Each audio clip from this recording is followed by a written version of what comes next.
स्वामी जी महाराज पूज्य महाराज जी के चरणों में कोटि कोटि नमन प्रणाम करते हुए संस्था के सभी वरिष्ठ पदाधिकारी सदस्यगण, सभी जिम्मेदार सेवादार प्रेमियों को सादर जय गुरुदेव। परमात्मा प्रेमी भाई बहनों, इस कर्म प्रधान देश में हम सब जीव जन्म मरण की पीड़ा में फंस गए। इस देश में जो जैसा कर्म करता है वैसा ही फल उस जीव को भोगना पड़ता है। इसीलिए महापुरुष हम जीवों को बचाने के लिए, कर्मजाल से छुटकारा दिलाने के लिए गुरु महाराज निरंतर सत्संग के वचनों से हम सत्संगी प्रेमी भाई बहनों को प्रेरित किया करते थे, ताकि हम सब लोग इस जन्म मरण की पीड़ा से छुटकारा पा जाएं। एक ही लक्ष्य महापुरुषों का हुआ करता है। महापुरुष जो भी आए उनका लक्ष्य यही था कि हम सब जीव इस जन्म मरण के देश से निकल जाएं, हमेशा हमेशा के लिए सुखी और आज़ाद हो जाएं। लेकिन इस देश से निकलने के लिए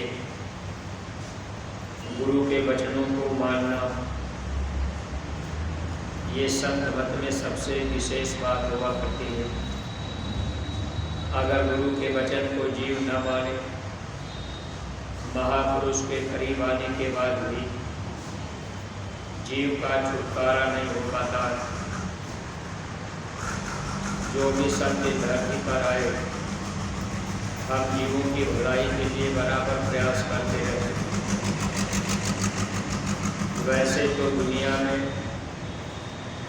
अक्सर ये देखा जाता है कि लोग तीर्थ व्रत पूजा पाठ करते हुए अपनी इच्छाएं रखते हैं कि हम जन्म मरण की पीड़ा से आज़ाद हो जाएंगे। लेकिन परमार्थी प्रेमी भाई बहनों,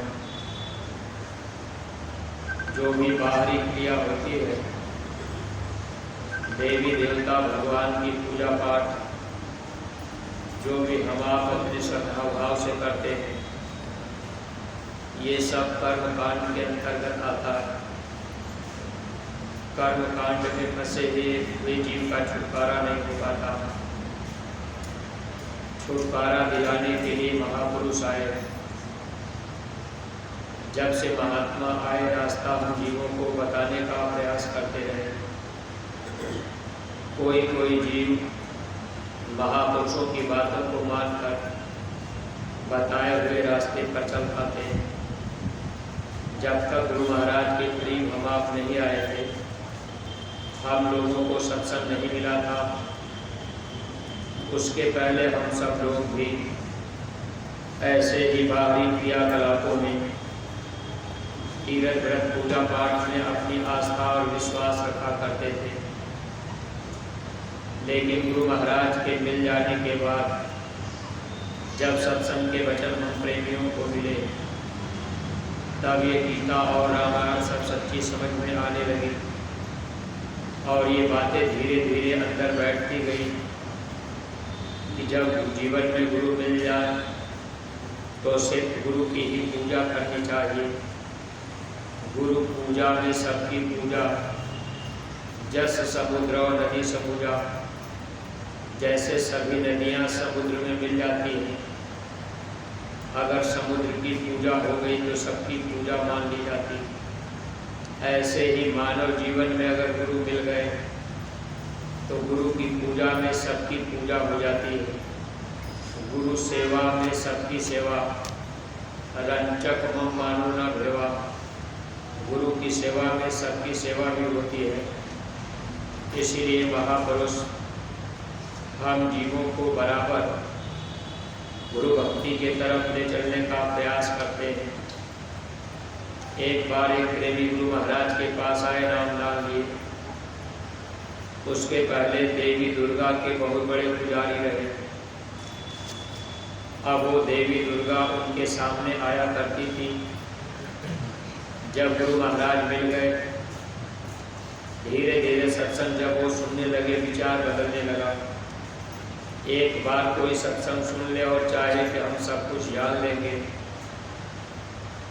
तो हम आप लाख कोशिश करें, लेकिन एक बार में हर बातों को नहीं पकड़ सकते। इसीलिए सत्संग में जितना अधिक हम आप आते जाते रहेंगे तो वचन धीरे धीरे पकड़ में आते रहेंगे।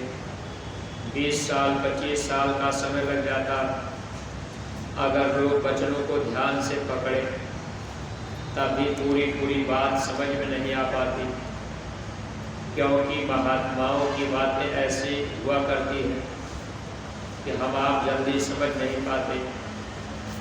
महात्मा कुछ बातें इशारे में भी कहते हैं, तब भी हम आप नहीं समझ पाते। इसलिए परमात्मा प्रेमी भाई बहनों, अगर मोटी मोटी बातें हम आप पकड़े, जब जीवन में गुरु महाराज मिल गए, रास्ता मिल गया, तो फिर बाहरी पूजा पाठ की व्रत से अपने को बचाना चाहिए, क्योंकि देवी देवता भगवान ये जीव के कर्म को माफ नहीं करते। वैसे तो दुनिया में लोग तीर्थ व्रत पूजा पाठ करते हैं, जब सत्संग में लोग आएंगे तभी बातें धीरे धीरे समझ में आएंगी। इसीलिए गोस्वामी जी महाराज ने सत्संग की महिमा भारी की थी। बड़े भाग्य से सत्संग मिलता, महापुरुष जीवन में मिल जाए तभी सत्संग मिलेगा। जब तक महात्मा नहीं मिलेंगे सत्संग नहीं मिल सकता। अब महापुरुष हम जीव के कर्म करने को साफ करते हैं।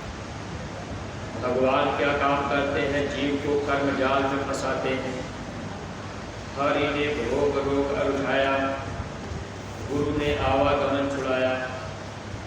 हरि ने काल जाल में घेरी, गुरु ने काटी ममता बेड़ी।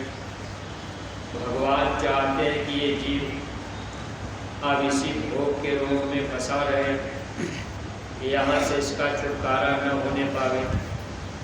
महापुरुष चाहते हैं कि जीव यहाँ से निकल जाए, ताकि इनको हमेशा हमेशा के लिए सुख मिल जाए।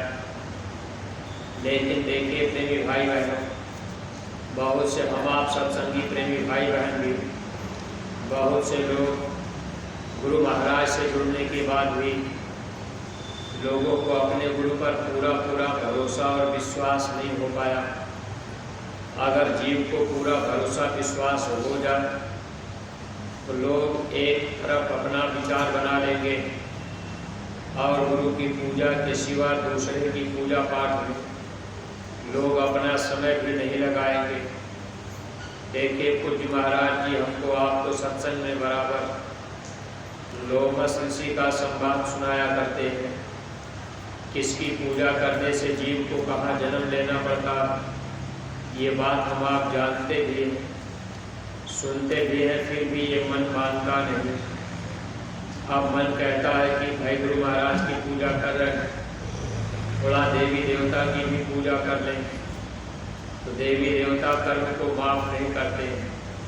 इसीलिए मानव जीवन में सच्चे सद्गुरु का मिलना जरूरी होता है। अगर जीवन में गुरु न मिले, सारा जीवन हम आप भगवान की पूजा पाठ करते रहे तब भी छुटकारा नहीं होगा। एक बार गुजरात के राजा पीपा काली देवी के पुजारी थे। आप देखिए, वो काली देवी को अपनी तपस्या से खुश कर लिए। जब देवी प्रसन्न हो गई तो राजा से बोली कि आप क्या चाहते हो, जो भी चाहे हमसे मांग लो। लेकिन अब तो ज़्यादातर लोग देवी देवता भगवान की पूजा पाठ करते हैं। अक्सर लोगों के अंदर सांसारिक इच्छाएं होती हैं कि हमको ये संसार की चीज़ मिल जाए। उस समय राजा पीपा ने देवी काली से कहा कि अगर माँ आप मेरी भक्ति से खुश हैं तो आप हमको जन्म मरण की पीड़ा से छुटकारा दिला दो, यानी हमको मोक्ष मुक्ति मिल जा, अब फिर हमको जन्मना मरना न पड़े। काली देवी ने कहा, राजन, दुनिया की और कोई चीज़ अगर आप मांग लेते तो मैं वो चीज़ आपको दे देती, लेकिन ये चीज़ हमारे बस की नहीं। हम तुमको जन्म मरण की पीड़ा से आज़ाद नहीं कर सकते। राजा ने कहा कि माँ, मैंने तो पूजा तपस्या आपकी इसीलिए किया था। देखिए, बहुत से लोग अज्ञानता में देवी देवता भैरव की पूजा पाठ करते हैं। अब इच्छा तो ये रहती है कि भाई हमारा छुटकारा हो जाएगा, लेकिन अब वो देवी देवता तो बोल नहीं रहे कि भाई हमारी पूजा से तुम्हारा छुटकारा नहीं होगा। लेकिन गीता रामायण ये प्रमाण हमको आपको देती। इसीलिए गोस्वामी जी महाराज ने लिख दिया कि गुरु बिन भव की तरह न कोई, बगैर गुरु के कोई भवसागर से पार नहीं जाएगा। रामायण की एक ही चौपाई हम जीवों के लिए काफ़ी है। अगर हम आप मानव जीवन में गुरु खोज लें, सच्चे सत्यवेदी महात्मा मिल जाए तो छुटकारा हो जाए। जब राजा पीपा ने कहा कि माँ, हमको दुनिया की और कोई दौलत, कोई राजपाट नहीं चाहिए, हमको तो बस मोक्ष मुक्ति चाहिए, जन्म मरण की पीड़ा से हम बच जाए, अब जन्मना मरना न पड़े। तो उस समय देवी काली ने कहा कि राजन, इसके लिए तुम्हें संत की तलाश करनी पड़ेगी। जब तक तुमको संत नहीं मिलेंगे तब तक तुम्हारा छुटकारा नहीं होगा। अब तुम संत की खोज करो, वो मिल जाएंगे तब छुटकारा हो जाएगा। स्वामी जी महाराज सत्संग में ये बात बताया करते थे, जो भी लोग देवी देवता की पूजा पाठ, भगवान की पूजा पाठ करते हैं, ऐसे लोग देवी देवता भगवान से अगर रोज़ रोज़ प्रार्थना करें कि हमको किसी संत से मिला दीजिए, जब संत मिल जाएंगे तब छुटकारा हो जाएगा। क्योंकि महात्मा जन्म मरण की पीड़ा से हम जीवों को छुटकारा दिलाने के लिए आते हैं। महात्मा छुटकारा दिलाते कैसे? ये कर्मों को माफ़ करते हैं, साफ करते हैं। भगवान देवी देवता कर्म को माफ़ नहीं करते। अब महात्मा नहीं मिलेंगे तो कर्म माफ़ नहीं होगा, कर्म साफ नहीं होगा। महात्मा मिल जाएंगे तभी कर्मों का सफाया होता है। एक बार भगवान शंकर और पार्वती चले जा रहे थे। एक मछुआरा नदी के किनारे मछली मार रहा था। आप देखिए, आज बहुत से लोग देवी देवता भगवान की पूजा पाठ कर भी रहे और मछली मांस अंडे का सेवन भी कर रहे हैं। लोगों के अंदर ये भाव रहता है कि भाई हम तो पूजा पाठ भी, भक्ति भी कर रहे हैं और हम पूजा पाठ कर रहे हैं, खा पी रहे हैं, तो कोई दिक्कत तो है नहीं। लेकिन परमार्थिक प्रेमी भाई बहनों, अगर महात्मा नहीं मिले तो मुसीबत सामने खड़ी है। अब उस मुसीबत से केवल महात्मा ही बचाते हैं। पार्वती की निगाह जब नदी के किनारे पड़ी, मछुआरा मछलियों को मार करके पानी के बाहर फेंक देता था। बालू जल रहा था, मछलियाँ तड़प तड़प के जान देती थी। अब वो मर जाती थी, बहुत सारी मछलियाँ मरी हुई पड़ी थी। पार्वती को दया आई, उन्होंने भगवान शंकर से कहा, स्वामी आप इस मछुआरे को मना कर दीजिए, ये मछलियों को मार करके पानी के बाहर न फेंके। भगवान शंकर कहने लगे, पार्वती तुम इसको मछली मारने दो, मेरा काम मना करने का नहीं है, जो वो कर्म कर रहा उसको करने दो। तो भगवान ने हम लोगों को कर्म करने की आज़ादी दे रखी है। अब हम लोग चाहे अच्छा कर्म करें चाहे बुरा कर्म करें, वो मना नहीं करेंगे। भगवान शंकर बोले पार्वती मेरा काम मना करने का नहीं है, जो वो कर रहा उसको करने दो, तुम चुपचाप चलो। अब देखिए पार्वती भगवान शंकर तो चले गए। अब इस दुनिया में जो भी लोग पूजा पाठ कर रहे हैं, अब उनको अगर ये बातें पता होती कि भाई देवी देवता भगवान कर्म को माफ़ करेंगे नहीं, फल भोगना पड़ेगा। क्योंकि भगवान राम ने जब बाली को बाण मारा था तो उनको भी बदला देना पड़ा। अब वही बाली बहरिया बन करके भगवान कृष्ण के कदम पैर में बाण मारा था। अब उस समय देखिए भगवान कृष्ण ने बहरिए से कहा भाई कि तुम पश्चाताप मत करो, माफ़ी मत मांगो। मैंने तुमको छिप के बाण मारा था तो तुमने भी बाण मार लिया, ये अदला बदला पूरा हो गया। यानी भगवान को भी कर्म फल भोगना पड़ा। आप देखिए महापुरुष अगर मिल जाए तब महापुरुष हम जीवों को कर्म से छुटकारा दिलाते हैं। ये कर्म प्रधान देश है, यहाँ सबके सब जीव फंसे। भगवान शंकर और पार्वती काफ़ी समय के बाद अब उसी रास्ते से लौट रहे थे। रास्ते में जब वो नदी के किनारे चल रहे, अब नदी के किनारे बालू के मैदान में एक ऊँट बेचारा पड़ा था। ऊँट का आधा शरीर बालू में धंस गया, वो हाथ पैर पटक रहा, ऊँट से उठा नहीं जा रहा था। पार्वती को दया आई, उन्होंने कहा स्वामी आप इस ऊँट के ऊपर दया कर दीजिए, ये बेचारा उठना चाह रहा लेकिन इससे उठा नहीं जा रहा। लग रहा है कि ये पानी के बिना तड़प रहा है और ये बालू भी जल रहा है, इस रेत में पड़ा हुआ है, आप इस पे दया कर दीजिए। भगवान शंकर कहने लगे पार्वती मेरा काम दया करने का नहीं, भगवान कभी दया नहीं करते, भगवान का काम सजा देने का होता है। इसीलिए भगवान राम ने इशारा किया था काल रूप किंकर में भ्राता, शुभ और अशुभ कर्म फल लाता। भगवान राम ने अयोध्यावासियों को बताया था कि मैं काल के रूप में सबका भाई हूँ, मैं किसी का दोस्त नहीं, मैं किसी का दुश्मन नहीं। आप शुभ कर्म करो या अशुभ कर्म करो, आपको दोनों कर्मों का फल भोगना पड़ेगा। अब पार्वती कहने लगी स्वामी उस समय जब मछुआरा मछली मार रहा था मैंने कहा मना कर दीजिए, तो आपने कहा कि मेरा काम मना करने का नहीं है। आज ये ऊँट बेचारा पानी के बिना तड़प रहा और मैंने कहा कि आप इस पर दया कर दीजिए, तो आप कह रहे हैं कि मेरा काम दया करने का नहीं। तो जब आपका काम न तो मना करने का है न तो आपका काम दया करने का है, तो आखिर आपका काम क्या? भगवान शंकर बताए कि मेरा काम कर्म का फल देना है। अब यही बात भगवान राम ने भी कहा, भगवान कर्मों का फल देते। इसलिए परमार्थी प्रेमी भाई बहनों, संत अगर जीवन में मिल गए तब तो हम जीवों के कर्मों की माफी हो जाएगी।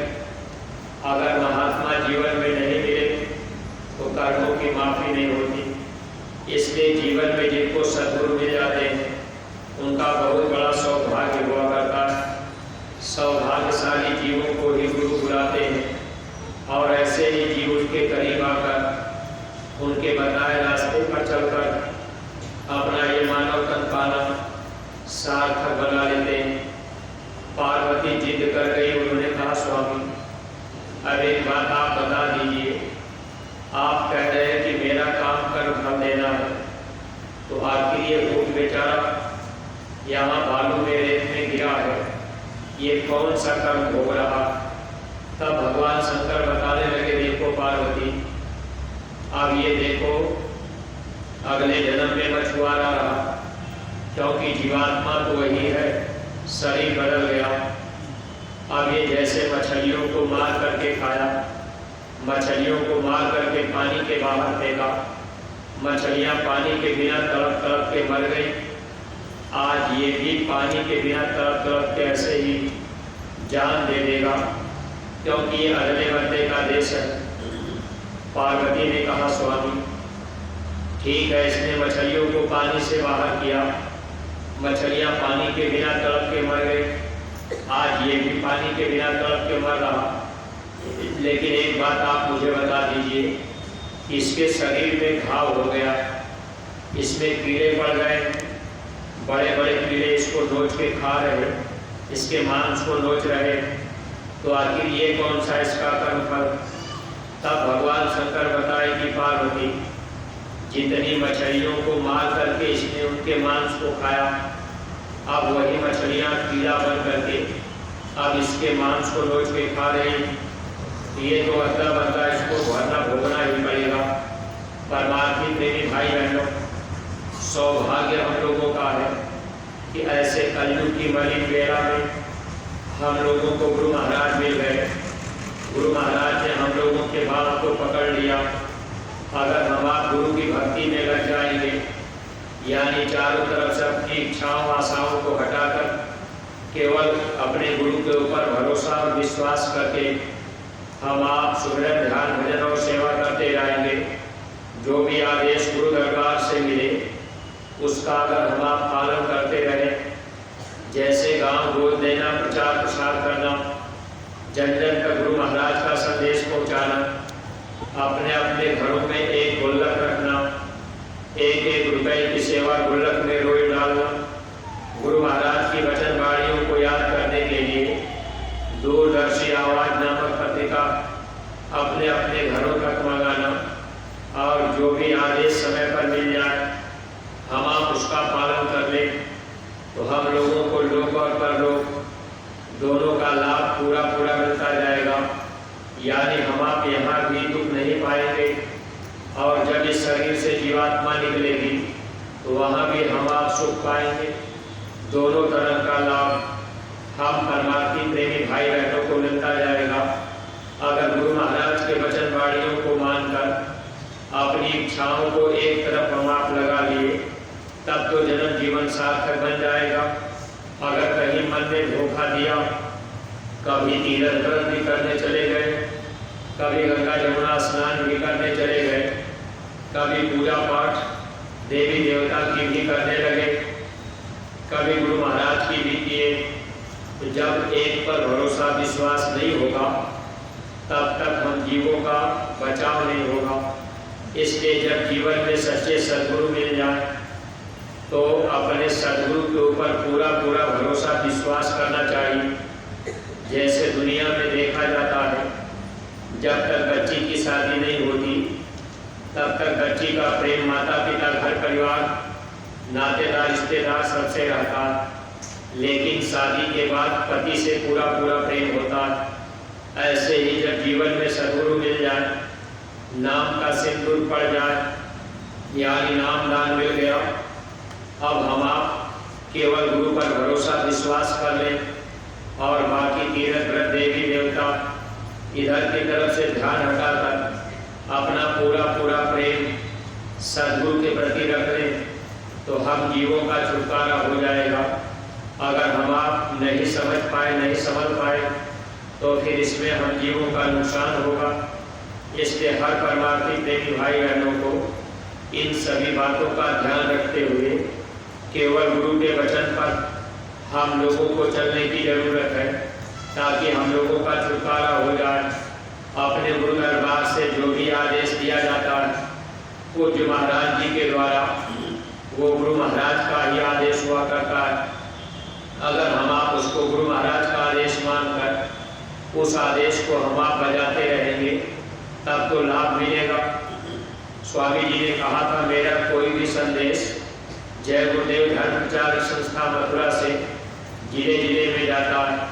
अब अगर किसी के अंदर शंका हो जाए कि भाई गुरु महाराज ने तो नहीं कहा, गुरु महाराज को कोई बात छोड़े नहीं। एक बार स्वामी जी महाराज ने जब सेवा की बात चली तो गुरु महाराज ने कहा, बच्चा ये सेवा मैं जानबूझ करके जारी रखूंगा, मैं सेवा कभी बंद नहीं करूंगा।